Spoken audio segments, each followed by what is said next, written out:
सनातन धर्म यात्रा में आप सबका स्वागत है। राष्ट्र के युवा संत परम पूज्य भाई संतोष सागर जी महाराज का एक संकल्प राजस्थान प्रदेश के 33 जिलों में सनातन धर्म यात्रा के माध्यम से राष्ट्र के बच्चों और युवाओं को संस्कारित करना, उनको सत्मार्ग दिखाना, साथ में हमारे वेद पुराणों का ज्ञान देना और जो हमारा प्राचीन संस्कृति है यज्ञ, उसके माध्यम से राष्ट्र कल्याण के लिए आहुतियाँ देना और नित्य श्रीमद् भागवत कथा ज्ञान यज्ञ के माध्यम से हमें हमारे जो कर्तव्य हैं समाज के प्रति, राष्ट्र के प्रति, उनसे परिचित करवाना। और रात्रि में राष्ट्रवादी भजनों की प्रस्तुतियाँ। इस यात्रा के अंतर्गत इस समय हम दूसरे पड़ाव के अंतर्गत श्री गंगानगर में हैं और पूज्य भाई श्री प्रातः 9 बजे से 11 बजे तक विभिन्न विद्यालय में जाकर बच्चों को अपने अमृत वचनों से लाभान्वित करते हैं। आज हम श्री गंगानगर के गुड शेपर्ड स्कूल में पहुंचे हैं, जहां पर हमारे साथ पूज्य श्री मारुति नंदन जी शास्त्री भी हैं, पूज्य भाई संतोष सागर जी महाराज के साथ, और श्री गंगानगर के डीएसपी साहब श्री लखोटिया जी भी हमारे साथ हैं, और उसके अलावा शिक्षाविद यहाँ के सुमन झा भी हैं। आइए आज गंगानगर के गुड शेपर्ड स्कूल से आज के इस कार्यक्रम का अवलोकन करते हैं।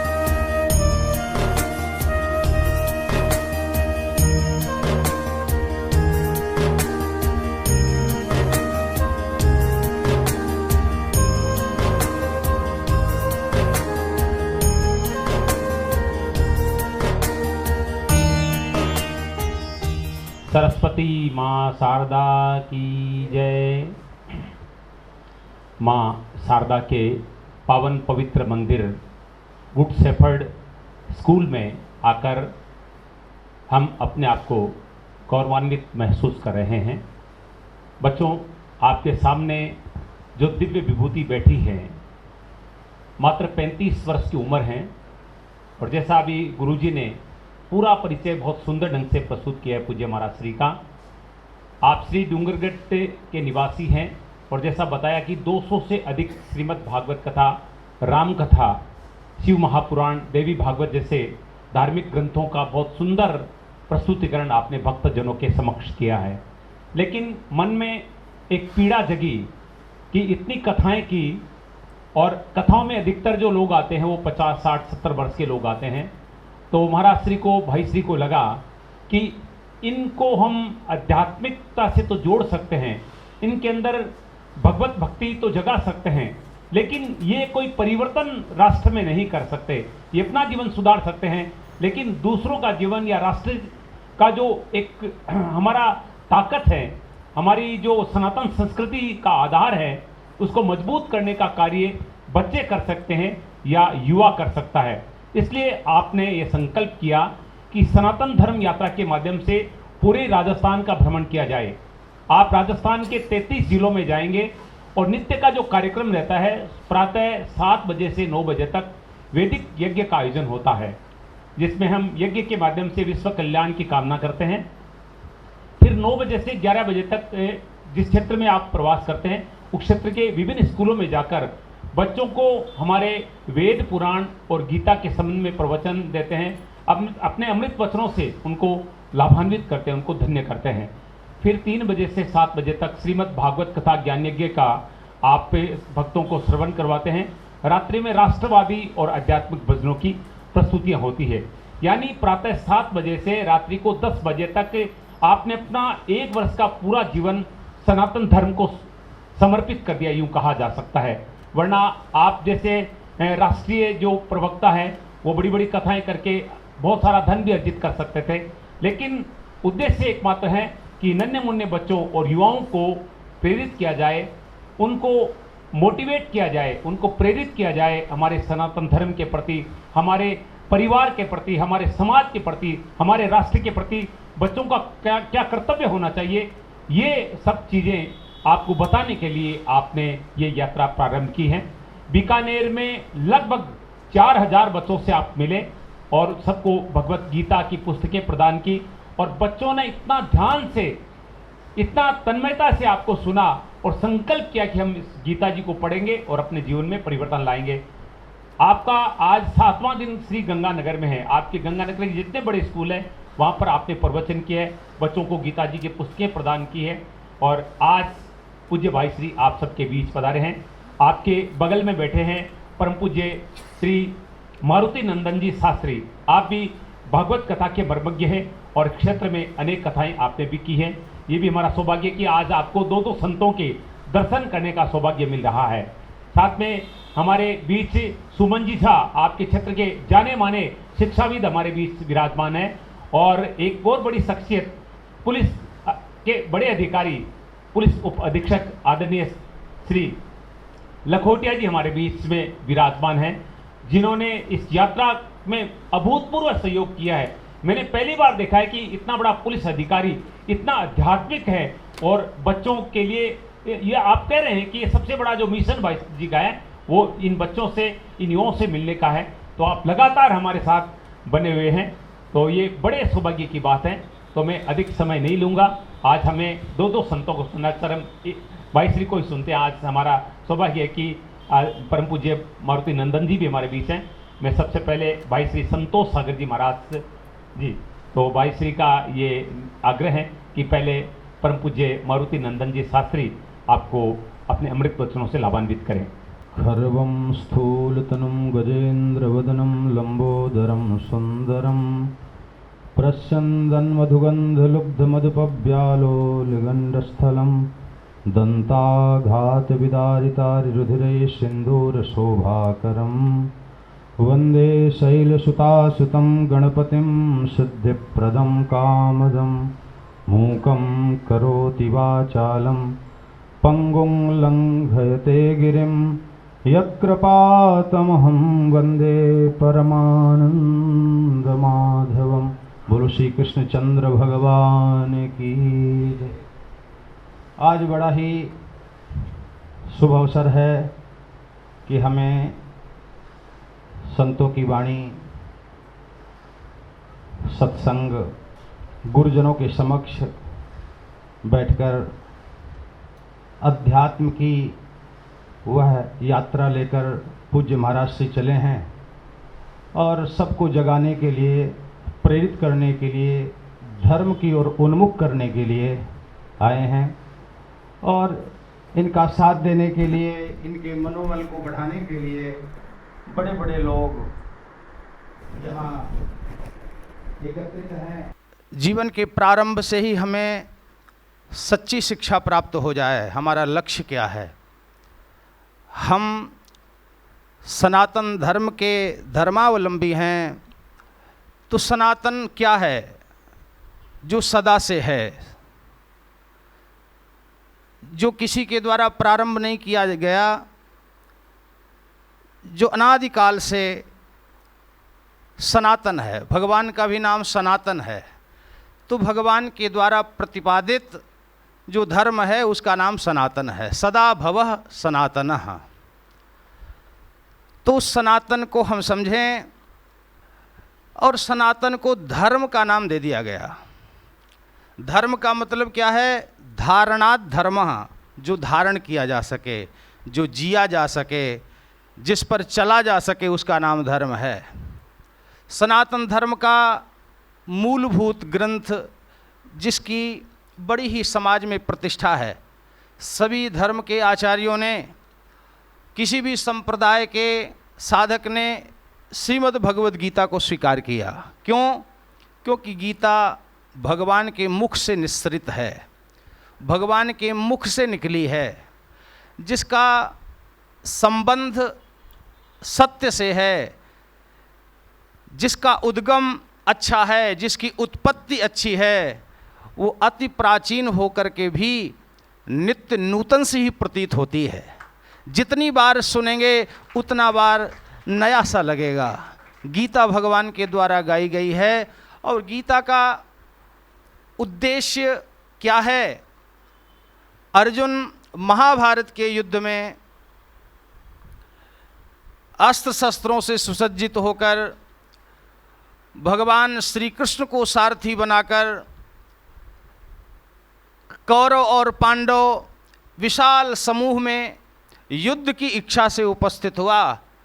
और जब युद्ध में अपने गुरुजनों को, अपने स्वजनों को, अपने बंधुओं को देखा तो विषाद में आ गया कि अरे इनको मारने के लिए मैं युद्ध में आया हूँ। इनको मार करके मैं क्या प्राप्त करूंगा? संसार की संपत्ति, धन, राज्य, किसी को मारकर, किसी का रक्त बहा करके उसके बाद सुख का भोग करना, ये कौन सा धर्म है? ये कौन सी अच्छी समझ है? ऐसा अन्याय करके जिन गुरुजनों से हमने शिक्षा प्राप्त की, जिन गुरुजनों से हमने जीवन जीने की कला सीखी, आज स्वार्थ के लिए, संपत्ति के लिए, सुख के लिए, वैभव के लिए मैं उन गुरुजनों का वध करूं? कदापि नहीं कर सकता। मैं भिक्षा मांग करके खा सकता हूं, लेकिन मैं किसी से कुछ नहीं, युद्ध नहीं करूंगा। उस परिस्थिति में भगवान ने अर्जुन को विषाद से हटाया कि अरे क्या सोचते हो?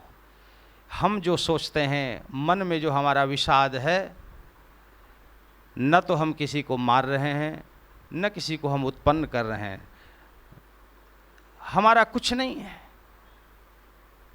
घटना जो घट रही है वर्तमान में, हमारे सामने जो परिस्थिति है, जब पूज्य हमारे सामने खड़ा हो तो पूजा कर दो, जब आदरणीय हमारे सामने हो तो आदर कर दो, जब शिक्षा प्राप्त करने का अवसर हमारे सामने हो तो शिक्षा प्राप्त कर लो। भविष्य की चिंता करके, भूतकाल का शोक करके भगवान ने अर्जुन को इस प्रकार का उपदेश किया कि उनके मन में जो विषाद था वो समाप्त हो गया। तो उसी विषाद को हम धर्म को किन रूपों में समझ करके बैठे हैं, हम धर्म को क्या समझ रखा है, इसी बात को समझ करके हमारे पूज्य महाराज श्री ने ये यात्रा प्रारंभ की है। धर्म का सच्चा स्वरूप समझाने के लिए किस प्रकार से धर्म को हम धारण करें, किस प्रकार से हम जीवन को जिएं, कैसे हम इस संसार में चलें, तो हमें कैसे चलना चाहिए, हमें कैसे देखना चाहिए, यह दृष्टि देने के लिए हमारे महाराज श्री हमारे बीच हैं। अब इनकी पवित्र वाणी को हम सब लोग श्रवण करें। बोलो श्री कृष्ण चंद्र भगवान की। सच्चिदानंद रूपाय विश्वोत्पत्त्यादि हेतवे तापत्रय विनाशाय श्रीकृष्णाय वयं नमः। अखण्डमण्डलाकारं व्याप्तं येन चराचरं तत्पदं दर्शितं येन तस्मै श्रीगुरवे नमः। बोलिए सच्चिदानंद भगवान की। माँ सरस्वती के इस दिव्य प्रांगण में पूज्यपाद महाराज श्री मारुति नंदन जी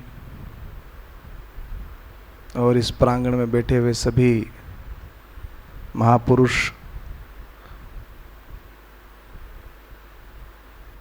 गुड शेफर्ड के प्रधानाध्यापक, मैनेजमेंट स्टाफ और भगत स्वरूप मेरे नन्हे मुन्ने बच्चे, तो आप सभी को मेरा प्रणाम।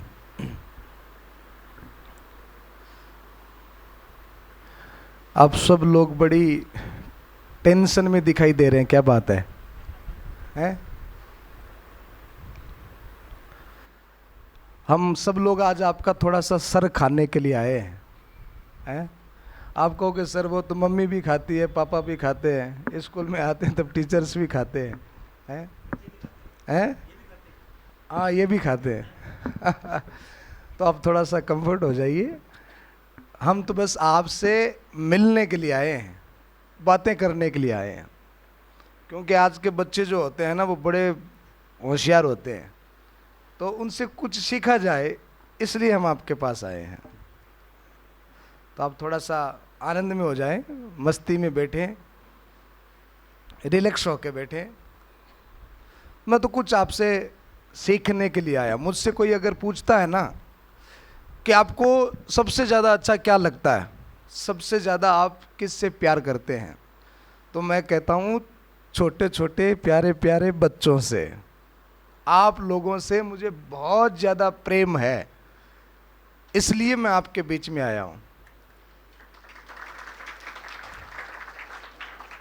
अच्छा, कई यहाँ पर बच्चे भी हैं और कई हमारे नौजवान भी हैं। अच्छा, आपको पता है बच्चा किसे कहते हैं? हैं? बच्चा किसे कहते हैं? नहीं पता? अरे भाई, बच्चे को बच्चा कहते हैं और किसे कहते हैं? हैं? बच्चे को बच्चा कहते हैं, इसमें तो कोई लॉजिक है ही नहीं। जिसको बचा बचा के रखा जाए उसे क्या कहते हैं? बच्चा कहते हैं। बचा बचा के कभी मम्मी रखती है, कभी पापा रखते हैं, कभी गुरुजी रखते हैं ना। बचा बचा के ये मत करो, ये मत खाओ, यहाँ मत जाओ, ये कर लो, वो कर लो। जिसको बात बात पर बचा बचा के रखा जाए उसे क्या कहते हैं? उसे बच्चा कहते हैं। तो मैं भी आपसे कुछ जीवन उपयोगी, जिससे आपका जीवन सुंदर बन सके।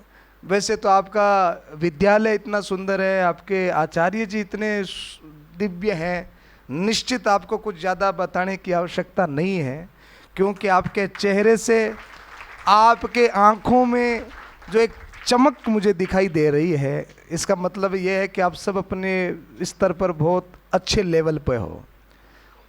अच्छा, कई बार अपन देखते हैं कि एक आदमी बहुत ज़्यादा अच्छे लेवल पे होने के बाद में भी हार जाता है। मुझे कोई आप में से बता सकता है कि हार कौन जाता है? जीवन में कौन आदमी हार जाता है? अच्छा, आप में से कोई हारना चाहता है? कोई नहीं चाहता ना, सब विनर होना चाहते हैं। तो विनर कैसे हुआ जाता है वो तो मैं आपको नहीं बताऊंगा, वो तो सीक्रेट है। पर हाँ, इतना जरूर बता दूंगा कि जिससे आप कभी जीवन में हारोगे नहीं, हार नहीं होगी कभी। अभी पूज्य श्री ने गीता के बारे में बहुत सुंदर सुंदर बताई बातें। श्रीमद् भगवत गीता दुनिया का सबसे पावरफुल ग्रंथ है, सबसे पावरफुल बुक श्रीमद् भगवत गीता है। अर्जुन ने तो हारने की तैयारी कर ही ली थी, मतलब वो तो हार ही गया था, उसने तो सारा वो अपना मामला पटक दिया था, बोले मेरे से नहीं होगा। तो भगवान ने उनको क्या कहा पता है? जिंदगी में हार कौन जाता? किसी भी प्लेटफॉर्म पे आप काम कर रहे हो, आप अभी एजुकेशन लाइफ में हो ना, तो हम जहाँ शिक्षा ग्रहण कर रहे हैं, हर समय हमारे जीवन में एक कंपटीशन चलता रहता है, स्पर्धा चलती रहती है कि नहीं? कि अब की बार मेरे को, मेरी फ्रेंड ने 89 लाए हैं तो मेरे को 91 लाने ही लाने हैं। तो हम अपने जीवन में स्पर्धा रखते हैं। हम कहीं हारे न, हारता कौन है? श्री कृष्ण कहते हैं संशय आत्मा विनश्यति। जिसके मन में संशय रहता है अपने कार्य को लेकर, अपने कर्म को लेकर, जिसके मन में कॉन्फिडेंस लेवल कम होता, आत्मविश्वास जिसे हम कहते हैं, वो अपनी जिंदगी में हार जाता है। और जिसके पास में कॉन्फिडेंस, आत्मविश्वास होता अपने कार्य को लेकर, अपने अध्ययन को लेकर, अपने काम को लेकर, जिसके मन में संशय नहीं होता, इसी लाइन में श्री कृष्ण आगे कहते हैं श्रद्धावान लभते ज्ञानम। जो अपने कार्य को लेकर श्रद्धावान होता है, वो अपने जीवन में सारे अचीवमेंट, सारी सक्सेस को प्राप्त कर लेता है, वो कभी फेलियर नहीं होता। जिसको अपने कार्य में श्रद्धा हो। तो आप पढ़ाई तो कर रहे हैं, अब कई तो पढ़ाई करते हैं मजबूरी में, है? अब मम्मी रोज रोज थैला देकर भेज देती है, मन नहीं करता। कितने बजे उठ के आते हो स्कूल? कितने बजे उठते हो बच्चा? 6। स्कूल कितने बजे पहुंच जाते हो? 7। अब बताओ, इतना छोटा सा बच्चा कितना बोझ है, हैं? कठिनाई से उठते हो गया ना, कि सरलता से उठ जाते हो? आंखें फट से खुल जाती है, थोड़ी धीरे धीरे खुलती है। तो अब पढ़ने में 2 तरीके होते हैं। एक तो पढ़ता है आनंद से, रुचि से, कि हाँ मेरे को, मम्मी को कोई ज़्यादा एफर्ट्स नहीं करने पड़ते स्कूल भेजने के लिए, बच्चा अपने आप से खड़ा हो जाता है, तैयार हो जाता है, स्कूल आ जाता है। सर को भी ज़्यादा मोथाफोड़ी नहीं करनी पड़ती कि तुमने होमवर्क नहीं किया, तुमने ये नहीं किया, तुमने वो नहीं किया, है? आपको पता है अधिकतर जो टीचर्स होते हैं ना, अब जैसे हमारे जहाँ सर कोई देख लो, सर के आधे बाल चले गए। किस चक्कर में? आप लोगों के चक्कर में। अधिकतर आप देखना जो टीचर्स होते हैं उनके आगे के आधे बाल चले जाते हैं। बच्चों क्योंकि सर ने बोला ना कि सर खा जाते हैं, तो आधे बाल चले जाते हैं। तो अपने को एफर्ट्स न करना पड़े, मम्मी को न करना पड़े, और अपने आप से श्रद्धावान होकर कि नहीं मुझे पढ़ना है, मुझे कुछ बनना है, मुझे आगे बढ़ना है, अपने कार्य के प्रति, अपने शिक्षा के प्रति श्रद्धावान होंगे तो हम अपने जीवन में सब कुछ प्राप्त कर सकते हैं। देखिए, इस संसार में राजा जो होता है ना, राजा स्वदेश में पूजा जाता है। जो उसका एरिया होता है, जो उसका देश होता है, राजा की पूजा केवल अपने देश में ही होती है।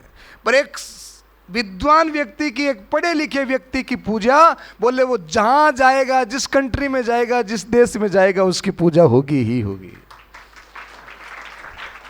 जीवन में आपके वैभव को, आपके धन को कोई याद नहीं रखता है। इस देश में बड़े बड़े राजा जिनके पास अस्त्र शस्त्र पैसा खूब था, पर उनको कोई याद नहीं करता। पर जिन्होंने अपनी शिक्षा से समाज को कुछ दिया हो, उनको अब जीरो की खोज किसने की हमें पता है ना, है? बल्ब की खोज किसने की हमें पता है ना। तो जिन्होंने समाज के लिए कुछ अपनी शिक्षा से किया हो, उनको दुनिया जो है वो जीवन पर्यंत याद रखती है।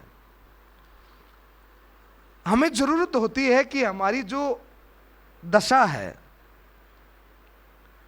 उस दशा को बदलना है, और उस दशा को बदलने के लिए आवश्यकता होती है सही दिशा की। और वह सही दिशा हमें कहां से मिलती है? बोले वह सही दिशा मिलती है शिक्षा से, वह सही दिशा मिलती है ज्ञान से।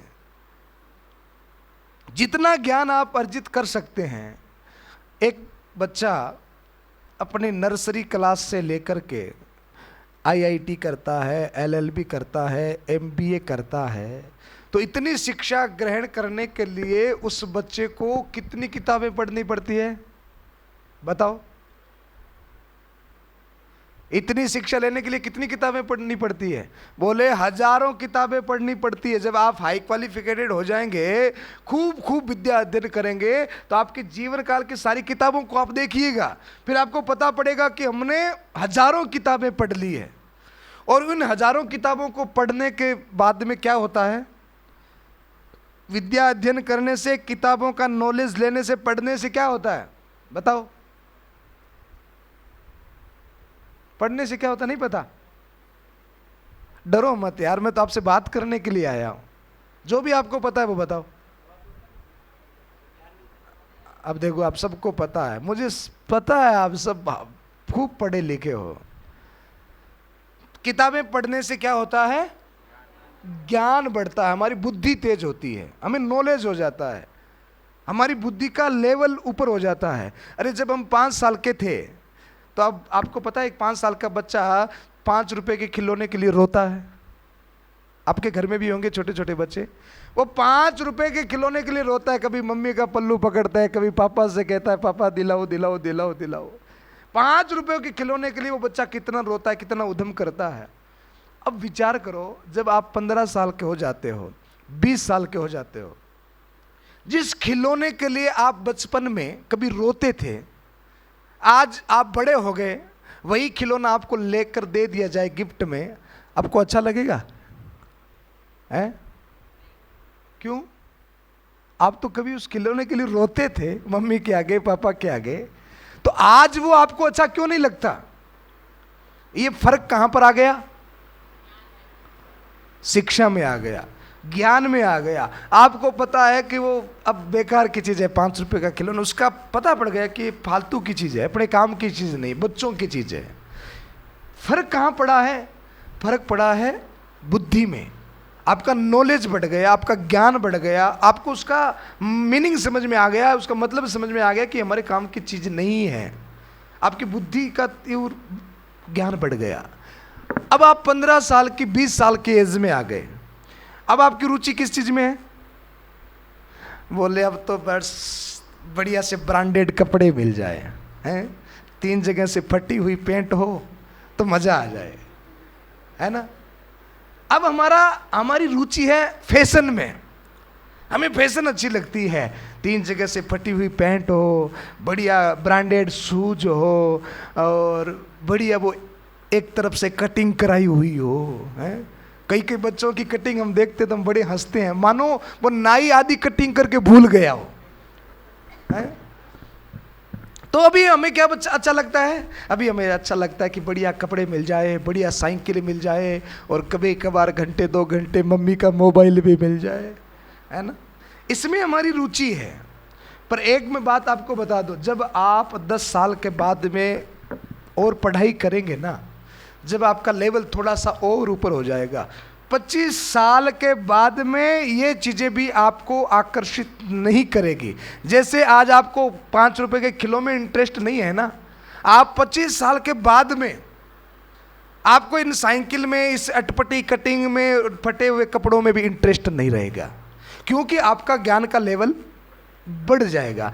फिर आपका इंटरेस्ट जगेगा कि अब मैं अच्छा अच्छा काम करूं, लोगों में मेरी अच्छी जान पहचान हो, मुझे 100, 50, 20 जहाँ पर भी मैं जाऊं मुझे जानने वाले हो। फिर नाम, पैसा, पद, इन सब चीज़ों की ललक लग जाती है। तो ज्ञान में उम्र का कोई हिसाब किताब नहीं होता है। ज्ञान मेले में उम्र का कोई हिसाब किताब नहीं होता। एक गुब्बारा बेचने वाला गुड एफर्ट स्कूल में आ गया, शेफर्ड स्कूल में आ गया, तो कुछ छोटी छोटी बच्चियां वहाँ पर खड़ी थी। तो एक बच्ची ने गुब्बारे वाले से जाकर पूछा, अंकल अंकल ये गुब्बारा उड़ता है? तो गुब्बारे वाले ने कहा हाँ बिल्कुल उड़ता है। अंकल ये पीला वाला भी उड़ता है? बोले हाँ पीला वाला भी उड़ता है। अंकल ये काला वाला, ब्लैक वाला? बोले हाँ ये भी उड़ता है। अंकल ये वाइट वाला? बोले हाँ वाइट वाला भी उड़ता है। अंकल ये येलो वाला? बोले येलो वाला भी उड़ता है। सारे गुब्बारे उड़ते हैं। गुब्बारे को उड़ने के लिए रंग की आवश्यकता नहीं होती है। गुब्बारा जब उड़ता है उसमें रंग सहायक होता है क्या? रंग का कोई रोल नहीं होता ना। रोल किसका होता है? हवा का होता है। तो आप कौन से परिवार से आते हैं, कौन से गांव से आते हैं, कौन सी जाति से आते हैं, कौन से घर से आते हैं, अमीर घर से आते हैं कि गरीब घर से आते हैं, आप लड़की है कि लड़का है, आपकी उड़ान में इन चीजों से कोई फर्क नहीं पड़ता। फर्क ये पड़ता है कि आपके अंदर हवा कितनी है। फर्क इससे पड़ता है कि आपके अंदर हवा कितनी भरी हुई, आपके अंदर ऊर्जा कितनी है, आप अपने लक्ष्य को लेकर कितने गंभीर हैं, आप अपने उद्देश्य को लेकर कितने गंभीर हैं, इससे फर्क पड़ता है। और कोई चीज से फर्क नहीं पड़ता। राष्ट्रपति अब्दुल कलाम साहब के बारे में आपने पढ़ा है ना। उनके पास तो, आपके पास तो जो सुविधाएं हैं, आपके पास तो एक अच्छी स्कूल है गुड शेफर्ड्स की जैसी, आपके पास ऐसे प्रधानाध्यापक है जो आपको संस्कृति से भी, अध्यात्म से भी, ज्ञान से भी, आधुनिक शिक्षा से भी, सब प्रकार से आपको परिपक्व कर रहे हैं। अब्दुल कलाम साहब के पास भी इतनी सुविधाएं नहीं थी, फिर भी पढ़ लिख कर के वो भारत के राष्ट्रपति बने। स्वामी विवेकानंद नाम सुना है आपने? स्वामी विवेकानंद की जब डेथ हुई तो उनकी उम्र कितनी थी? आप में से कोई बता सकता है मुझे? है 36 ईयर्स, 36 वर्ष की आयु में स्वामी जी की डेथ हो गई। और 36 वर्ष की आयु में आज मुझे बताओ, विश्व में कोई भी कंट्री ऐसी है क्या जहां पर स्वामी विवेकानंद को न जाना जाए या उनको न पढ़ा जाए? तो जिस आदमी ने 35 वर्ष की उम्र में इतने बड़े बड़े काम कर दिए, इतना अपना नाम कर दिया और हमारे भारत को विश्व गुरु बना दिया 35 वर्ष की उम्र में। और हमारे यहाँ पर कई बार सर हम देखते हैं गलियों में हमारे 35 वर्ष के नौजवान चौराहे पर खड़े रहते हैं, मोबाइल में लगे रहते हैं, अपना समय व्यसनों में गंवा देते हैं। व्यसन समझते हैं ना? किसे कहते हैं? बुरी आदतें। ताली तो बजाओ इसके लिए, हैं? व्यसन कहते हैं बुरी आदतों को। हाँ, मैं देखो सारी स्कूलों में गया, नोजके में भी गया और वो एक से कौन सी थी, BDIS में भी गया, सारी इंग्लिश मीडियम स्कूल्स हैं। पर व्यसन का मतलब मुझे किसी ने नहीं बताया, इस एक बालक ने पहली बार जवाब दिया है। तो ये मानूंगा कि आपके प्रधानाचार्य जी की कृपा है। तो मैं अक्सर बच्चों से कहता हूँ कि आप इंग्लिश मीडियम में पढ़ते हैं, इंग्लिश बोलना, इंग्लिश सीखना सब अच्छी बातें हैं, क्योंकि आपके वर्क में आपके काम आएगी। पर हमारी राष्ट्रीय भाषा क्या है? हिंदी। तो हिंदी के शब्दों का ज्ञान भी हमें होना चाहिए, क्योंकि आप जब कोई आप में से डॉक्टर बन जाएगा, कोई उद्योगपति बन जाएगा, कोई इंजीनियर बन जाएगा, तो आप जब प्लेटफार्म पे जब काम करेंगे ना धरातल पर, तो आपको इंग्लिश से ज़्यादा हिंदी की आवश्यकता पड़ेगी, क्योंकि ये हिंदी राष्ट्र है। यहाँ पर हिंदी बोलने वाले लोग ही आपको ज़्यादा मिलेंगे, और बोलने वाले मिले या नहीं मिले, पर अपने को तो अपनी भाषा के ऊपर गर्व होना चाहिए कि नहीं होना चाहिए है? तो इंग्लिश व्यवहार के लिए ठीक है, पर अपनी भाषा का ज्ञान हमें होना ही चाहिए। हमारी प्राचीन भाषा क्या थी? संस्कृत थी। तो अब संस्कृत का नॉलेज है हमें? थोड़ा बहुत, इतना सा भी नहीं है, इतना सा है, बता। संस्कृत भाषा इतनी प्यारी भाषा है। हाँ, वो धीरे धीरे लुप्त हो गई, वो अलग बात है, पर संस्कृत भाषा इतनी मधुर भाषा है कि संस्कृत में आप किसी को गाली भी दो ना, तो ऐसा लगता है कि कविता पढ़ रहा है? हाँ, जैसे कोई इज्जत कर रहा है, कोई कविता पढ़ रहा है। अगर आप हिंदी में किसी से कहो हे कुत्ते, ओ कुत्ते, तो वो नाराज होगा कि नहीं होगा? आप इसी बात को संस्कृत में कहो हे स्वान, वो बड़ा राजी हो जाएगा। आप किसी को हिंदी में कहो ओ गधे, वो गुस्सा हो जाएगा। बाकी आप इसी को संस्कृत में कहो हे वैशाख नंदन, तो वो बड़ा प्रसन्न हो जाएगा। तो भाषा का जो महत्व है, संस्कृत भाषा जो है वो बड़ी बड़ी मधुर भाषा है। आपको आइसक्रीम पसंद है? आपको पता है कि आइसक्रीम को संस्कृत में क्या कहते हैं? किसी को नहीं पता? बताऊं? अब की बार आइसक्रीम वाले से जाकर वैसे ही मांगनी पड़ेगी आपको। दुग्ध शर्करा युक्तम हिम गोलगट्टम, क्या नाम है? गन गोलगट्टम है। अब इसी को आप अब आइसक्रीम वाले से जाकर कहो कि हमें मैंगो फ्लेवर चाहिए, आम की आइसक्रीम चाहिए, तो आप कहोगे आम्र दुग्ध शर्करा युक्तम हिम गोलगट्टम, और इतना कहोगे ना उतने में आपकी आइसक्रीम फिसल जाएगी, वो पिघल जाएगी, किसी काम की नहीं रहेगी। तो संस्कृत भाषा जो है वो बड़ी मधुर है। आइसक्रीम की बात चल रही है, हमारा जीवन जो है ना वो भी आइसक्रीम के जैसा है। अगर आइसक्रीम की देखभाल न करो, उसके सार संभाल न करो, तो थोड़ी देर में क्या होगा? पिघल जाएगी, नष्ट हो जाएगी। तो ये जीवन जो है ना वो भी आइसक्रीम की तरह है। इसकी अगर देखभाल आप नहीं करोगे, इसकी सार संभाल नहीं करोगे, इसका महत्व नहीं समझोगे, तो क्या होगा? पिघल जाएगी, नष्ट हो जाएगी। अच्छा, आइसक्रीम नष्ट होने से किसी को कोई फायदा नहीं होता है, कोई फायदा नहीं। पर एक चीज और है जो भी आइसक्रीम की तरह पिघलती है, उसे कहते हैं कैंडल, मोमबत्ती। आइसक्रीम पिघलती है तो नुकसान करती है, और मोमबत्ती पिघलती है तो बोले जब मोमबत्ती पिघलती है तो वो पिघलने से पहले हजारों के जीवन में प्रकाश करके चली जाती है।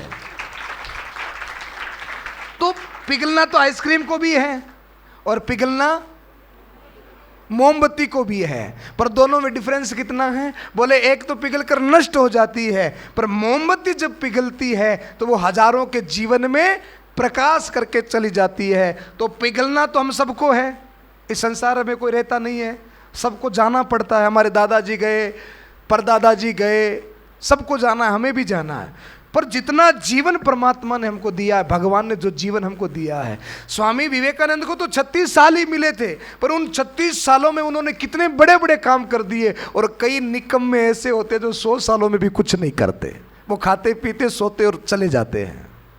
तो अपने जीवन को पिघलने से पहले पहले अपने को जो समय है उस समय का सदुपयोग करना है, उस समय में बहुत कुछ करना है। एक अपना एम बनाकर, एक लक्ष्य बनाकर, एक मोटिव बना करके हमें अपने जीवन में बड़े दिव्य दिव्य काम करने, बड़े सुंदर सुंदर काम हमें करने हैं। हमारे जीवन का सुंदर मोटिव, सुंदर लक्ष्य होना चाहिए। हमारे जीवन में जो आप अंग्रेजी पढ़ो, आप साइंस पढ़ो, आप कुछ भी पढ़ो, पर इस आधुनिकता के साथ साथ में हमारे अंदर आध्यात्म भी होना चाहिए। चाकू होता है ना, उसकी आगे की धार तेज होती है। आप कितने भी तेज बनो, कितने भी धारदार बनो, आप कितने भी प्रखर बनो, पर उस चाकू की तेज धार में उसके पीछे जो एक डंडा लगा हुआ होता है पकड़ने के लिए, वो कैसा होता है?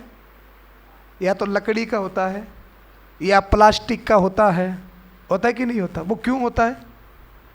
अगर वो न हो तो वो तेज धार हमारा भी हाथ काट सकती है, हमारा नुकसान कर सकती है। इसलिए चाकू धारदार चाहिए, निश्चित धारदार चाहिए, नहीं तो वो काम नहीं करेगा। पर उसके पीछे वो लकड़ी का या प्लास्टिक का डंडा भी चाहिए। अगर वो नहीं होगा तो हमारा खुद का ही नुकसान हो जाएगा। आप देखोगे जितने भी बड़े बड़े आतंकवादी हुए हैं ना, आप उनके जीवन चरित्र को उठाकर पढ़ो, सारे एजुकेटेड लोग थे। ओसामा बिन लादेन अमेरिका से इंजीनियरिंग की थी उसने। अफजल गुरु सर पढ़ा लिखा आदमी था। तो इतने हाई क्वालिफाइड कैडेट, शिक्षित थे वो, बहुत कुछ वो जानते थे, बहुत उनके पास में नॉलेज था। और इतना नॉलेज होने के बाद में भी वो आतंकवादी बन गए। क्यों? क्योंकि उनके पास में केवल भौतिक ज्ञान था, आध्यात्म ज्ञान नहीं था। वो चाकू के पीछे जो लकड़ी का, जो प्लास्टिक का जो डंडा लगा हुआ होता है, वो उसमें नहीं लगा हुआ था। तो जीवन में अगर हम सफल होना चाहते हैं, अच्छे लेवल पर काम करना चाहते हैं, अपना नाम करना चाहते हैं, तो हमारे भौतिकता के साथ, इस भौतिक शिक्षा के साथ साथ हमारे जीवन में आध्यात्मिक ज्ञान भी होना जरूरी है। और आध्यात्मिक ज्ञान होगा तो हमें पता पड़ेगा कि हमारा लक्ष्य क्या है, हमारा मोटिव क्या है। तुम डॉक्टर बनना चाहते हो, तुम उद्योगपति बनना चाहते हो, तुम इंजीनियर बनना चाहते हो, पर क्यों बनना चाहते हो, किस लिए बनना चाहते हो, उसके पीछे तुम्हारा लक्ष्य क्या है, वो मोटिव जो है ना, उसको सुंदर बनाना पड़ेगा। श्रीमद् भगवत गीता में श्री कृष्ण ने गीता को 3 भागों में बांटा है, कर्म, अकर्म और विकर्म। कर्म किसे कहते हैं? बोले करेक्ट कर्म को ही कर्म कहते हैं, अच्छे कर्म को ही कर्म कहते हैं, बुरे कर्म को कर्म नहीं कहते, वो विकर्म होता है। तो जो करेक्ट कर्म है, अच्छा काम है, उसको ही कर्म कहा जाता है। देखो ना, एक उदाहरण देता हूं मैं अक्सर। एक डॉक्टर और एक डाकू। डॉक्टर जब ऑपरेशन करने के लिए आता है तो क्या लेकर आता है? बोलो, चाकू। और डाकू आता है तो क्या लेकर आता है? चाकू। और दोनों ही आते ही क्या करते हैं? पेट चीरते हैं ना। डाकू भी पेट चीरता है और डॉक्टर भी पेट चीरता है। और मजे की बात तो यह है कि दोनों ही मुंह ढककर आते हैं, है कि नहीं? डाकू भी मुंह ढककर आता है और डॉक्टर भी मुंह ढककर आता है। पर दोनों में फर्क क्या है? बोले एक तो जान लेने का काम करता है और दूसरा वाला जान बचाने का काम करता है। दोनों के पास हथियार एक जैसा है, काम भी एक जैसा है, पर कामों का रिजल्ट जो है वो बिल्कुल डिफरेंट है। एक तो जान लेने का काम करता है, एक जान बचाने का काम करता है। एक तो पुलिस से डर कर भागता है और एक उनसे सम्मानित होता है। तो हमारे जीवन का जो लक्ष्य है, जो मोटिव है, वो अद्भुत होना चाहिए, वो सुंदर होना चाहिए। हमारे जीवन में हमें पढ़ना है, हमें बहुत बड़ा बनना है। किसके लिए? हमारे राष्ट्र का निर्माण करने के लिए, दुनिया में लोगों की सेवा करने के लिए, अच्छा काम करने के लिए। हम इंजीनियर बाद में बने, डॉक्टर बाद में बने, पहले हमें बनना है एक अच्छा आदमी है। और भारत का आदमी जितना उपयोगी अच्छा होता है, वैसा कोई दूसरा नहीं होता। हम खुद बहुत उपयोगी होते हैं, हम सबके काम आते हैं। हमारी संस्कृति यही सिखाती है, सर्वे भवन्तु सुखिनः सर्वे सन्तु निरामया। हम सबके सुख की कामना करते हैं। हमारे यहाँ पर सिखाया जाता है वसुदेव कुटुंबकम, पूरा विश्व है हमारा परिवार है। हम बहुत उपयोगी होते हैं। और एक बात बताऊं, भारत के लोग जितना चीज़ों का सुंदर उपयोग करना जानते हैं ना, वो सा कोई दूसरा जान ही नहीं सकता है? हमने 1000 रुपये की टी शर्ट खरीदी और थोड़े दिन पहनने के बाद में उस टी शर्ट में छेद हो गया, तो हमने क्या किया है? पोछा बना लिया है? टांका भी नहीं लगाया। उस टी शर्ट को हम फिर नाइट में पहनने के लिए रख देते हैं। छेद हुआ है ना, तो कई दिन नाइट में पहनेंगे। अब जब नाइट का विजन भी पूरा हो जाता है तब क्या करते हैं, बोले अब तो होली पर पहनेंगे। होली के लिए रखते हो कि नहीं रखते? तो पहले तो पहना, फिर नाइट में पहना, फिर होली पे रख दिया, फिर भी उसको छोड़ते नहीं है। बोले कुछ दिन इससे मम्मी पोछा देगी। अब इतना कोई चीज का उपयोग करना जान सकता है क्या? केवल भारत के लोग ही कर सकते हैं। तो हमारा मोटिव, हमारा लक्ष्य, हम उपयोगी बने, हम सबके काम आए, ऐसा हमारा जीवन होना चाहिए। ऐसा हमारा जीवन हो। श्रीमद् भगवत गीता, इसमें 3 चीजें हैं मुख्यतः, ज्ञान योग, भक्ति योग और कर्म योग। आप कहोगे गुरुजी ये क्या होता है, ऊपर से जा रहा है, हैं? पर ये 3 चीजें जब तक आप नहीं समझोगे, मैं गारंटी देता हूं आप अपने जीवन में सफल हो ही नहीं सकते।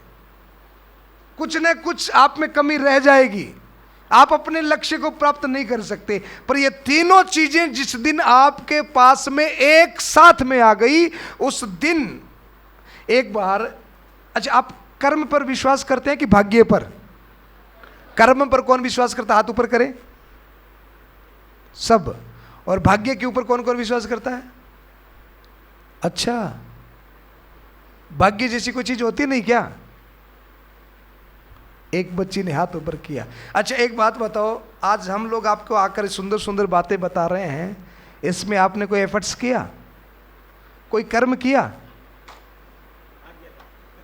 कुछ किया क्या? आपको तो सुबह तक पता ही नहीं होगा। हम आपके सामने बैठे हैं, आप बताओ इसके लिए आपने क्या कर्म किया? आपने हमें बुलाने के लिए गए थे? आपने हमसे कहा था क्या? तो आपका कोई कर्म नहीं है ना। हाँ, हो सकता है कि भाग्य हो या दुर्भाग्य हो, वो तो आप जानो हैं। कई लोग ऐसे बच्चे सिर खुजाते होंगे, महाराज आप तो भाग्य कह रहे हो, ये तो दुर्भाग्य, आपने आधा घंटा खराब कर दिया है। चाहे भाग्य हो या दुर्भाग्य हो, पर भाग्य तो जुड़ा है ना। तो भाग्य भी होता है, पर श्री कृष्ण ने आज से 5000 साल पहले कर्म की बात हमसे कही, कर्म को प्रधान बताया। निश्चित कर्म ही प्रधान है। अगर आप भगवत गीता पढ़ते हो तो कर्मण्येवाधिकारस्ते मां फलेषु कदाचन, आप कर्म करते जाओ, फल आपके पीछे पीछे पीछे पीछे दौड़ता रहेगा। अगर आप श्रीमद् भागवत पढ़ते हो तो भी श्री कृष्ण कहते हैं कर्मणा जायते जंतु कर्मणेव विलीयते। अगर आप रामचरितमानस पढ़ते हो तो उसमें भी बाबा तुलसीदास कहते हैं कर्म प्रधान विश्व रचि राखा। यानी कि सनातन धर्म के किसी भी ग्रंथ को उठाकर पढ़ो, सबसे महत्व ज्यादा किसका है? कर्म का है। और हमारे महापुरुषों ने हमें यही सिखाया है कि कर्म करने वाला व्यक्ति स्वर्ग की संपदा को भी धरती पर ला सकता है, इतनी कर्म में शक्ति होती है। आप अच्छे कर्म करके आप में से कोई प्रधानमंत्री, कोई राष्ट्रपति, कोई टाटा बिरला बन सकता है। बस वो एफर्ट करने की जरूरत है, वो कर्म करने की जरूरत है। और अभी जो आपके साथ में ये जो 25 साल है ना आपका विद्या अध्ययन का, इसको गोल्डन टाइम कहते हैं, गोल्डन पीरियड कहते हैं। और जो बच्चा इन 25 साल की कीमत को समझ जाता है, इस 25 साल को जो सिक्योर कर लेता है, इसका महत्व जो जान लेता है, मैं गारंटी लेता हूं आगे के 75 साल उसके बहुत सुखमय होते, बहुत जबरदस्त होते हैं। और इन 25 सालों को फटी हुई पेंट में, साइकिल में और हैप्पी कट्टी में गंवा दिए तो फिर आगे की जिंदगी रोने में गुजरेगी। इसलिए अभी जो समय आपका है इसका पूर्ण महत्व समझो। एक बार एक कर्म करने वाला व्यक्ति, एक हमारे मारुति नंदन जी जैसे ज्ञानी व्यक्ति, और एक थे हमारे लखोटिया जी जैसे भक्ति वाले व्यक्ति। हमारे डीएसपी साहब बहुत भक्त हैं। तो एक तो था भक्त, ध्यान से सुनना, बड़े काम की बात बता रहा हूं। एक तो था भक्त और एक था ज्ञानी और एक था कर्म करने वाला, मेहनत करने वाला। इन तीनों का अपना अपना एक ईगो होता है तीनों का। भक्त तो कहता है कि क्या पड़ा है ज्ञान में, है भगवान की पूजा करो, मंदिर जाओ, घंटी बजाओ, जिससे आपका कल्याण होगा। ज्ञानी कहता है कि खाली घंटी बजाने से कुछ नहीं होगा, ज्ञान अर्जित करो, गीता पढ़ो, वेद पढ़ो, तब जाकर आपका कल्याण होगा। और कर्म वाला व्यक्ति क्या कहता है कि खाली गीता पढ़ने से या फिर खाली मंदिर जाने से कुछ नहीं होगा, कर्म करो, कर्म करने से सफलता मिलती है। तो तीनों का अपना अपना एक ईगो होता है। तो एक दिन तीनों साथ में जा रहे थे। पहली बार ऐसी घटना हुई कि तीनों साथ जा रहे हैं। उतने में भयंकर बादल आए, बिजली कड़की और जोरदार बारिश होने लगी। अब तीनों दौड़ कर गए, सामने एक मंदिर था, उस मंदिर में घुस गए। मंदिर में एक निज मंदिर होता है, जानते हो ना, जहाँ पर भगवान विराजते हैं, जिसमें पुजारी जी पूजा करते हैं। तो भयंकर बारिश, तो तीनों डरते हुए उस निज मंदिर में चले गए। और निज मंदिर में जाकर जो भगवान की जो मूर्ति लगी हुई थी, जहाँ पर भगवान खड़े थे, डरते हुए तीनों ने जाकर उनको पकड़ लिया। और जो ही तीनों ने पकड़ा कि उतने में भगवान उनके सामने प्रकट हो गए। ठाकुर जी आकर खड़े हो गए, तीनों देखने लग गए।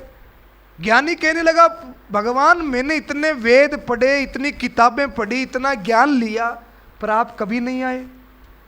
भक्त कहने लगा, प्रभु मैं इतना मंदिर गया, इतना प्रसाद चढ़ाया है, इतनी घंटी बजाई, पर आप कभी नहीं आए।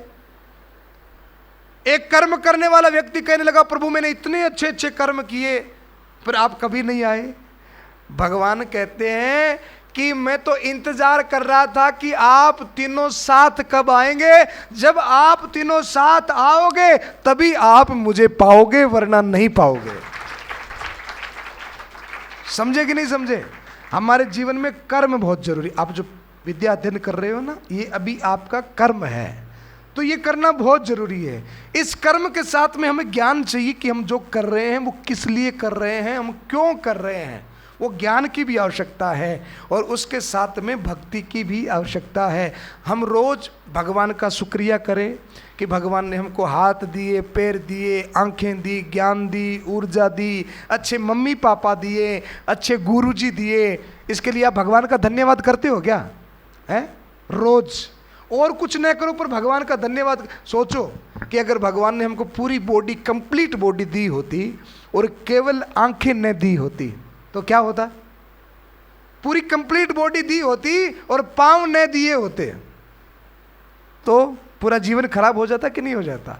तो रोज भगवान का धन्यवाद करो कि प्रभु आपने हमको कंप्लीट बॉडी, ऊर्जा दी है, ज्ञान दी है, आपका शुक्रिया है। अपने गुरुजनों के प्रति भक्ति हो जिनसे हमने सीखा है, अपने राष्ट्र के प्रति भक्ति हो, अपने धर्म के प्रति भक्ति हो। जिस धर्म में हम जन्मे हैं ना, सनातन धर्म है, तो अपने धर्म के प्रति हमेशा आदमी को निष्ठावान होना चाहिए, क्योंकि धर्म ही होता है जो हमको बचा कर रखता है। धर्म से ही हमारी पहचान है, धर्म ग्रंथों से ही हमारी पहचान है। किसी भी धर्म को जानना हो, अगर मुस्लिम धर्म को जानना हो तो क्या पढ़ना पड़ेगा? कुरान। और क्रिश्चियन धर्म को जानना हो तो बाइबल। और सनातन हिंदू धर्म को जानना हो तो गीता पढ़नी पड़ेगी, वेद पढ़नी पड़ेगी। और एक बात और बता दूं, ज़्यादा समय मैं नहीं लूँगा। आप किताबें पढ़ रहे हो ना, इससे आपको बुद्धि बल मिलेगा। बुद्धि मिलेगी तो आप अपने अपने प्लेटफॉर्म पे अच्छा काम करोगे तो आपको धन बल भी मिल जाएगा। धन मिलेगा आपके पास में। अगर आप व्यायाम करोगे, अच्छा खाना पीना करोगे तो बाजू बल भी मिल जाएगा। तो धन बल, ज्ञान बल, बुद्धि बल और बाजू बल, ये सारे बल, पावर्स कब काम करते हैं? बोले जब हमारे पास में एक बल और होता है। कौन सा? क्या बात है, ताली बजाओ इसके लिए, ये बड़ा सुंदर जवाब दे रहा है। एक होता है आत्मबल। तो ये बुद्धि बल, ज्ञान बल, बाजू बल कब काम करता है? जब हमारे पास में आत्मबल होता है, मनोबल होता है। आज टेलीविजन पे, न्यूज चैनल्स पे आप देखते हो ना, बड़े बड़े सेलिब्रिटीज लोग जिनके पास नाम भी है, पद भी है, पैसा, डॉक्टर, पुलिस वाले, हीरो, आत्महत्या कर लेते हैं। क्यों? उनके पास में तो पैसा भी था, नाम भी था, ख्याति भी थी, सब कुछ था, फिर उन्होंने सुसाइड क्यों किया?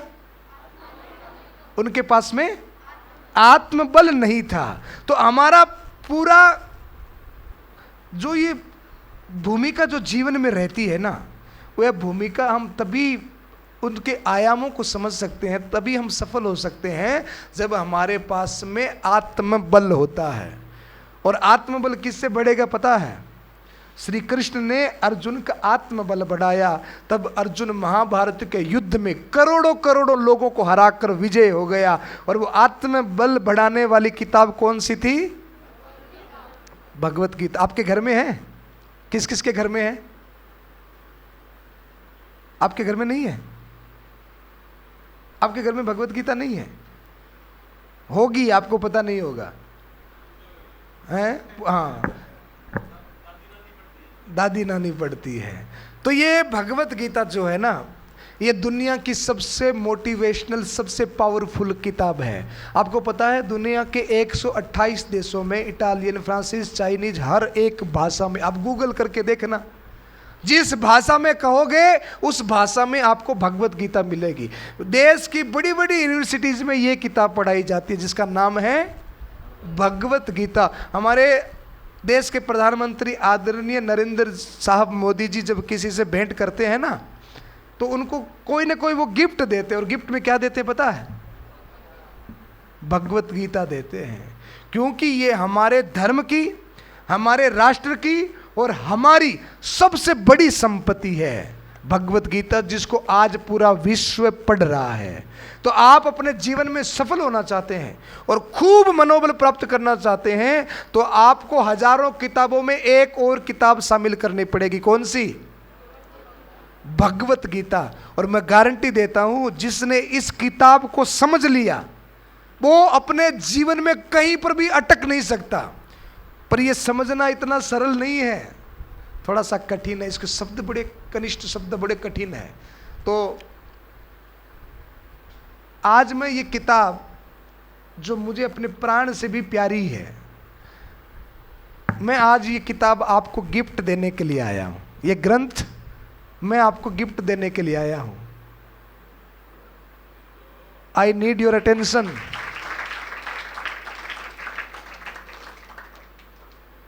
एक्सेप्ट करोगे? हैं? क्यों? क्या बात है, बड़ा प्यारा बच्चा है, अपना लक्ष्य प्राप्त करने के लिए। तो ये जो है ना, मुझे बहुत प्रेम करता हूं मैं इससे। अच्छा, आप में से भगवान कृष्ण से कौन कौन प्रेम करता है? झूठ मूठ का हाथ ऊपर मत करना, फॉर्मेलिटी करने की जरूरत नहीं है, हैं? कई तो ऐसे हाथ ऊपर कर रहे हैं, कई ऐसे कर रहे हैं, कई बच्चे मैं देख रहा हूँ बड़े आलसी, हाथ ऊपर करने में भी आलस है। एक टीचर ने कहा, बस अब नीचे कर लो, एक टीचर ने कहा कि सबसे ज़्यादा आलसी कौन है, वो हाथ ऊपर करो, मैं उसको इनाम दूंगा, गिफ्ट दूंगा। तो किसी ने इतना हाथ ऊपर किया, किसी ने इतना हाथ ऊपर किया। तो एक कोई मेरे जैसा आलसी था, वो ऐसे मुंह लटका के बैठा था। तो गुरुजी ने कहा, टीचर्स ने कहा कि तुमको इनाम नहीं चाहिए? बोले सर इनाम तो चाहिए, पर हाथ ऊपर कौन करे। सर ने देखा कि ये सबसे बड़ा आलसी है, इसी को ही दो। तो ये सबसे ज़्यादा, सबसे सुंदर गिफ्ट है। तो निश्चित आप जानते हो कि गिफ्ट का कोई मूल्य नहीं होता, वो अनमोल होता है। तो आप इसको अपने पास रखोगे कि नहीं रखोगे? हैं? ये इधर लाइन वाले, लास्ट लाइन वाले, आपसे पूछ रहा हूँ, हैं? ये बहुत महत्वपूर्ण चीज़ मैं आपको देके जा रहा हूँ। जो आदमी अपनी किताबों से, अपने ग्रंथों से प्रेम नहीं करता ना, वो जिंदगी में किसी से प्रेम नहीं कर सकता। जिन किताबों ने हमको ज्ञान दिया, इतना सक्षम बनाया, और जो उनकी कदर नहीं करता तो वो अपने जीवन में किसी की कदर कर ही नहीं सकता। तो इसको संभाल के रखना। ये सबसे प्यारा गिफ्ट मैं आपको देकर जा रहा हूँ। और आपको भी अगर कभी गिफ्ट देने का मौका मिले अपने किसी फ्रेंड्स को, प्रिय मित्र को बर्थडे पर, तो आप उसको क्या भेंट करेंगे? भगवत गीता, क्योंकि यह वह बुक है जिससे उसका जीवन बदल सकता है। तो इसके रोज 1 पत्ता 2 पत्ता स्कूल का होमवर्क करके, स्कूल की पढ़ाई कंप्लीट करके, क्योंकि पहले ये ज़रूरी है, जो समय आपको मिले, नहाए बिना नहाए, बेड पर, नीचे, छत पर, गली में, गाड़ी में, जहाँ आपको मौका मिले आप इसको पढ़ सकते हैं। नित्य इसको पढ़ें, 1-2 पेज रोज पढ़ें। एक साथ पढ़ोगे तो समझ में नहीं आएगा, हैंग हो जाएगा। 2-2 पेज पढ़ना, अपने गुरुजी से पूछना, मम्मी से पूछना कि इसमें क्या लिखा हुआ है, तो आपका भी नॉलेज बढ़ेगा और साथ में मम्मी का भी बढ़ेगा। तो इसको कंप्लीटली इसको समझना है। बोरिंग होगा एक बार के लिए, आप एकदम परेशान हो जाओगे, पर फिर भी पीछा नहीं छोड़ना है जब तक इसको पूरा समझ न ले, याद कर ले। मैंने तो इस किताब को मात्र 15 दिन में याद किया था। आप कितने दिन में याद कर सकते हैं? अभी छुट्टियां भी होने वाली है ना, महीने 1.5 महीने की, तो निश्चित महीने 1.5 महीने में तो आप इसको याद कर लोगे। तो अगली बार नेक्स्ट टाइम, अभी 1 साल तो मैं नहीं आ पाऊंगा, पूरा शेड्यूल बिजी है, पर 1 साल के बाद में आऊंगा तो गुड शेफर्ड के बच्चे मुझे भगवत गीता याद करके सुनाएंगे, पक्का? प्रॉमिस? कौन कौन सुनाएगा बता दो। पूरी नहीं तो कोई 100 श्लोक, 500 श्लोक, 50 श्लोक।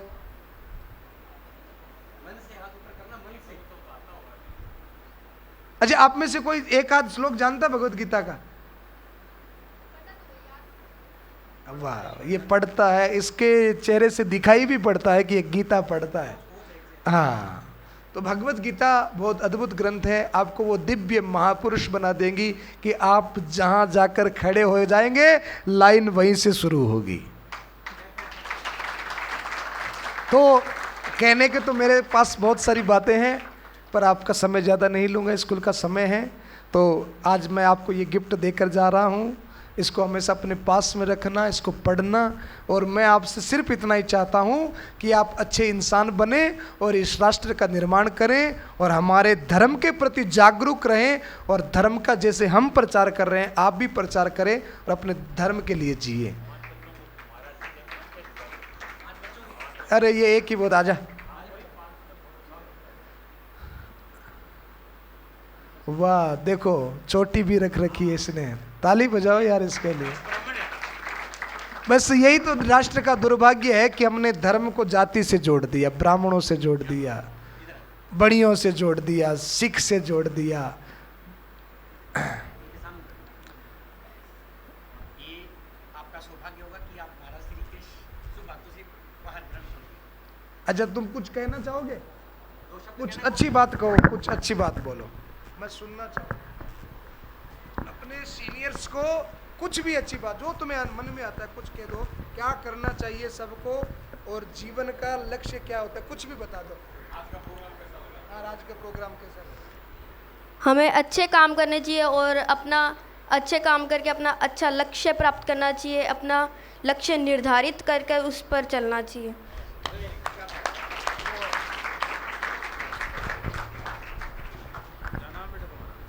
हेमंत शर्मा। मैं आदरणीय वेद प्रकाश जी लखोटिया जी से भी निवेदन करूंगा कि 2 शब्द आप भी बच्चों को कहें। देखिए, आपके श्री गंगानगर के सबसे बड़े पुलिस अधिकारी हैं, और एक उदाहरण मैं आपको देना चाहूँगा कि अध्यात्म में क्या शक्ति है। देखिए, ध्यान से सुनिए, अध्यात्म में जो सबसे बड़ी शक्ति है वो आपके सामने बैठी है। आप पे चाहे कितने भी बड़े व्यक्ति बन जाएं, लेकिन अगर आप में आध्यात्मिक गुण हैं, आप में ज्ञान है, तो आपको मंच पर बैठने का अवसर मिलेगा। ये दोनों जो महात्मा बैठे हैं, इनकी उम्र 35 या 40 वर्ष से अधिक नहीं है, फिर भी देखिए सब नीचे बैठे हैं, आप ऊपर बैठे हैं। ये आध्यात्मिक शक्ति है। अभी जिस बच्चे से पूछा गया कि क्या तो आप बोल सकते हो, वो मंच पे आकर बोलने लगा। मतलब संत महात्मा जब आपके जीवन में आते हैं तो आपके अंदर एक आत्मविश्वास पैदा करते हैं। मैंने एक पुस्तक पढ़ी, आप भी पढ़ना, ये गीता प्रेस से एक किताब निकलती है, तो उसमें लिखा गया कि भगवान ने जब सृष्टि का निर्माण किया तो कीड़े मकोड़े बनाए, हिंसक जीव बनाए, जंतु बनाए, रेंगने वाले, पानी में चलने वाले जीव बनाए, लेकिन अपना जो गुण है भगवान ने वो गुण केवल इंसान को दिया, अपना स्वरूप दिया, तमाम गुण दिए। देखिए एक बात बताइए, अगर आपको एक कागज़ दे दिया जाए और आपको बोले कि आप एरोप्लेन बना दीजिए या कोई भी चिड़िया बना दीजिए, आप बना सकते हैं? नहीं बना सकते। और वही आप जैसे लोग हैं वो एरोप्लेन बना रहे हैं, मोबाइल बना रहे हैं, हथियार बना रहे हैं। अब्दुल कलाम जी ने तो मिसाइल बना दी। ये क्या चीज़ है? ये है वो भगवान का दिया हुआ गुण, क्योंकि उन्होंने अपने गुणों को पहचाना कि भगवान ने मुझे क्या शक्ति दी है। वो सारी शक्ति हमारे बीच हैं, लेकिन इन शक्तियों से परिचित करवाते हैं ऐसे संत महात्मा। अगर आपने इनकी एक भी बात को अपने जीवन में धारण कर लिया तो बच्चों आपका जीवन बदल जाएगा, ये निश्चित है। तो आज का जो ये आधे घंटे का वक्त है वो आपके जीवन का अनमोल वक्त होना चाहिए। इन बातों को याद रखना। महाराज श्री का यूट्यूब चैनल है जिस पे सरदार जी रिकॉर्डिंग कर रहे हैं, आप सर्च करना, आप सब मोबाइल चलाते हैं, संतोष सागर जी महाराज या सनातन धर्म यात्रा सर्च करेंगे तो आपकी स्कूल का वीडियो भी कल आएगा। तो आप बार बार इन बातों को सुनना और निश्चित रूप से जीवन में उतारना। आप जैसा महाराज ने कहा ये 25 वर्ष की उम्र जो आपकी है ना, ये इतनी बहुमूल्य है कि इन 25 वर्षों में आप मेहनत करेंगे तो आपका आगे का जीवन वो सुखमय हो जाएगा। और अगर इन 25 वर्षों में गफलत करके आपने मोबाइल चलाकर, फैशन करके, बातें करके गंवा दिया तो पूरा आगे का जीवन दुखमय हो जाएगा। तो ये बहुत महत्वपूर्ण बातें हैं जो आपके जीवन को बदल सकती है। मैं 2 मिनट आदरणीय सुमन जी झा से भी निवेदन करूँगा कि क्योंकि आप बहुत बड़े शिक्षाविद हैं, आप भी 2 शब्द एक बार पहले मैं डीएसपी साहब से निवेदन करूँगा, आप अपने शब्द कहें, उसके बाद में 2 शब्द सुमन जी साहब भी कहेंगे। मंच पर विराजमान महान युवा संत संतोष सागर जी, मारुति नंदन जी, बड़ी प्रसन्नता का विषय कि आपका सानिध्य गंगानगर को मिल रहा है, हमें मिल रहा है, हमारे प्रिय स्कूल स्टाफ को मिल रहा है, बच्चों को मिल रहा है।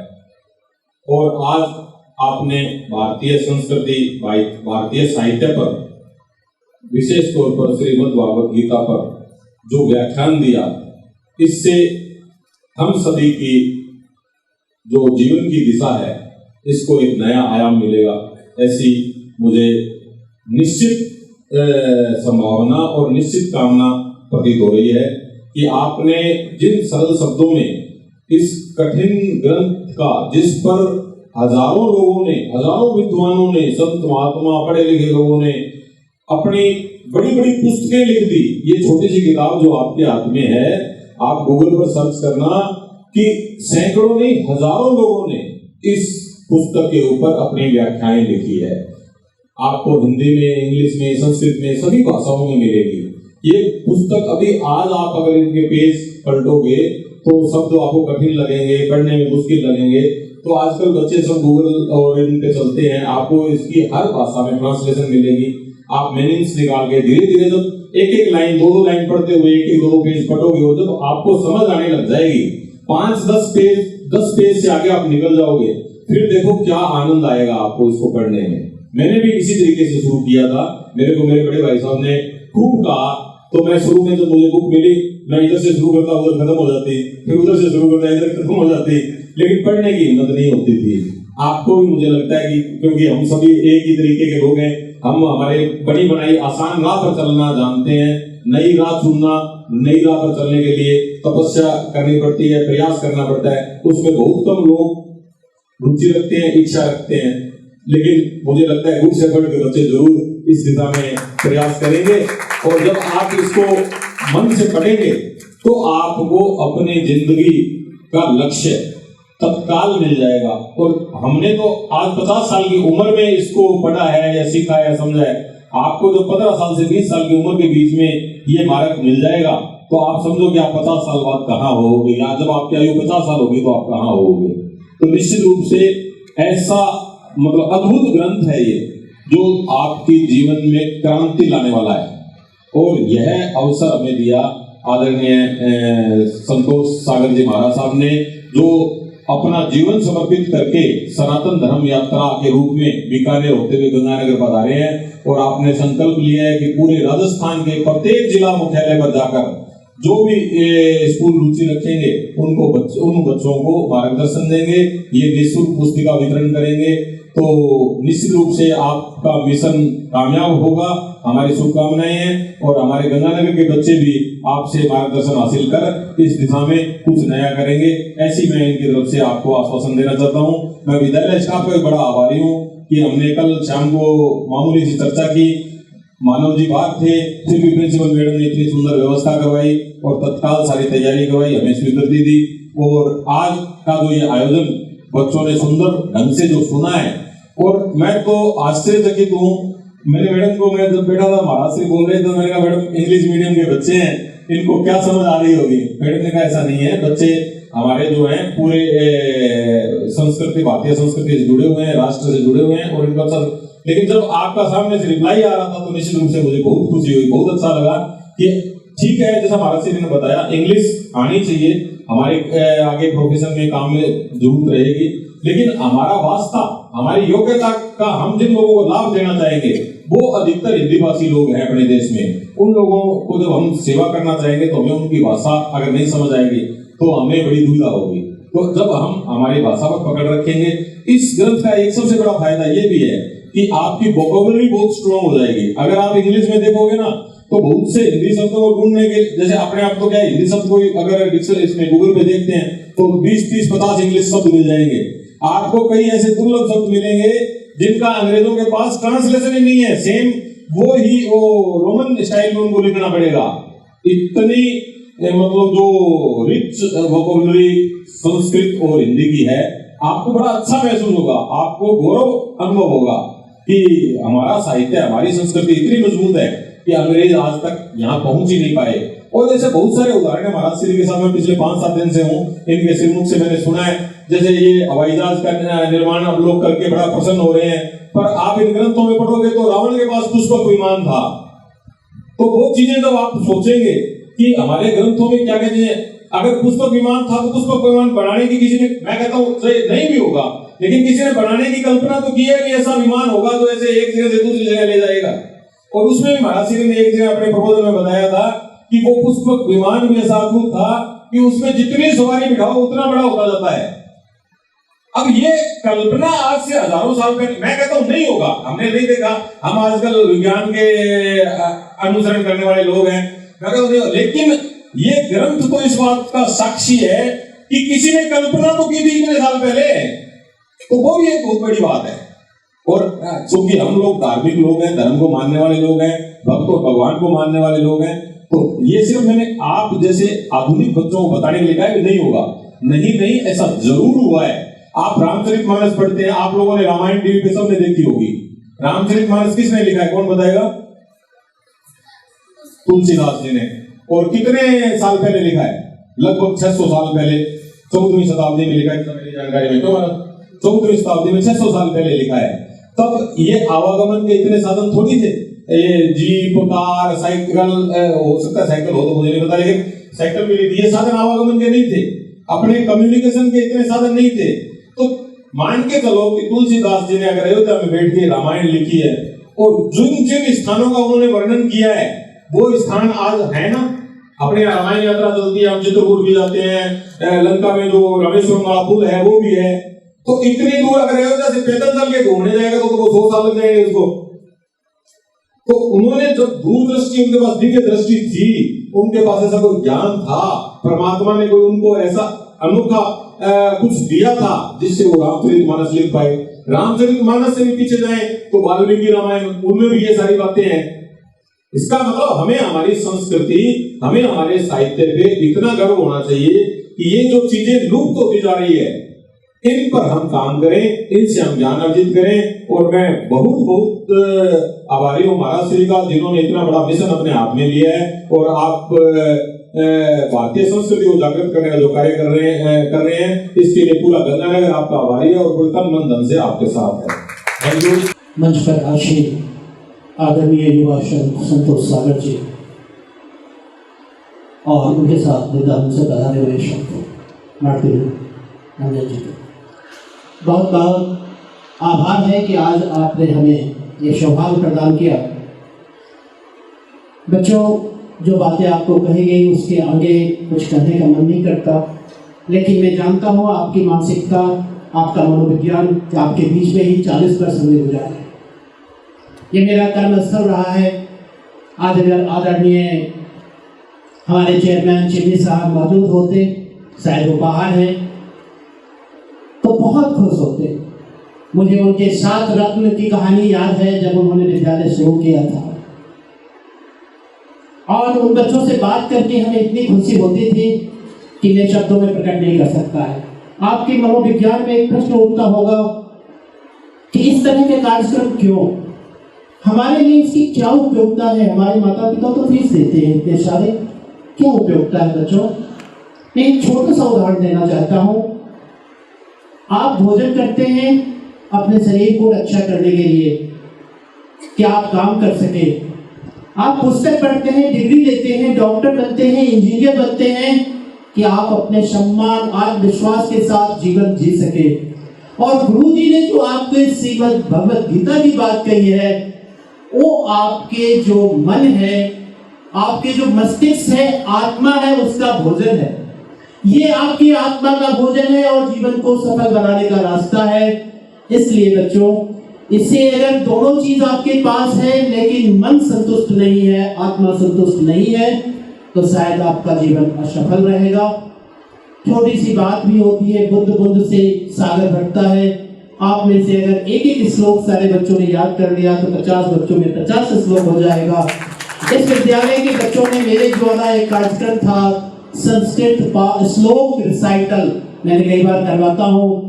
कम बच्चे आते हैं, लेकिन मुझे आशा है इस नवरात्रा में जब संस्कृत रिसाइटल कार्यक्रम होगा तो श्रीमद् भगवत गीता से ही होगा और आप सभी उसमें भाग लेंगे।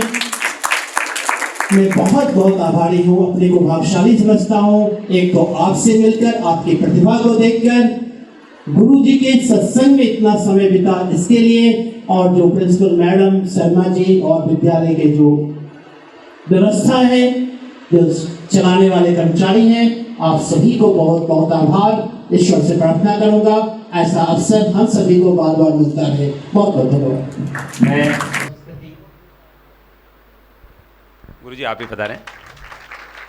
बहुत ही कार्यक्रम का बहुत ही सुंदर संचालन करने वाले आदरणीय शर्मा जी से भी निवेदन है कि आप भी पधारें और पूज्य भाई श्री से आशीर्वाद प्राप्त करें। अन्य गुरुजन जो विद्यालय के अगर यहाँ उपस्थित हैं तो आप भी पधारें और आदरणीय भाई संतोष सागर जी महाराज से आशीर्वाद प्राप्त करें। बच्चों, बहुत सुंदर कार्यक्रम, आप जैसे नन्हे मुन्ने बच्चों के दर्शन करके बहुत खुश हैं हम।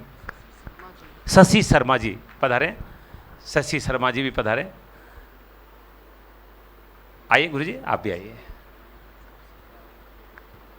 जब पूज्य भाई श्री पधार रहे थे तो आप सब कीर्तन कर रहे थे भगवान का। बहुत पहली बार देखा हमने कि जब हमारा आगमन हो रहा था तो विद्यालय के बच्चे कीर्तन कर रहे थे।